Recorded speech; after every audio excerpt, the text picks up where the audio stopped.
15-aprel 2026-yil. Mana bu Gortenziya.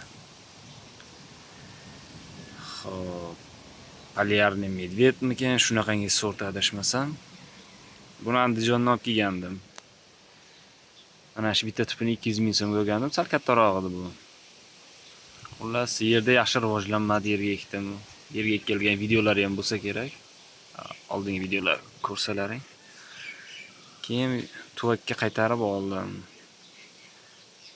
Mana bu yil mana shu yerga ekdim. Hop, shu 6 santimetrcha shox o'sib chiqdi. Endi bu videoni qilishdan maqsad hamma yerdan ham bu Gortenziyani olib bo'lmas ekan. Hozir men sizlarga bitta farqni ko'rsataman. Mana bu ham Gortenziya. Bu o'zi 15 cm, 20 cm yaqinlashyapti. Mana shu bitta tip o'shanga o'xshagan.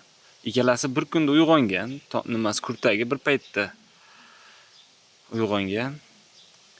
Buni Toshkentdagi Zahriddin Flowers'dan olib kelgandim.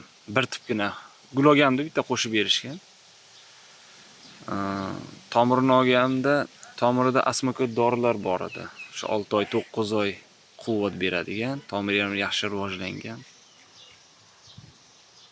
Aytmoqchi bo'lganim shu hamma yerda olmasdan katta shunaqangi gul sotadiganlardan olinsa, tomiri yaxshi rivojlangan, torfga 100% torfga ekilgan, asmakot o'g'itlari solingan, baquvvat ko'chatlar bo'lar ekan.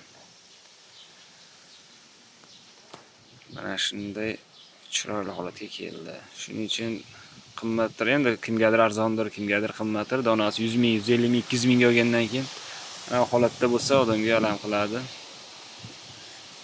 Gortenziya olishda mana shu narsalarga e'tibor qilinglar.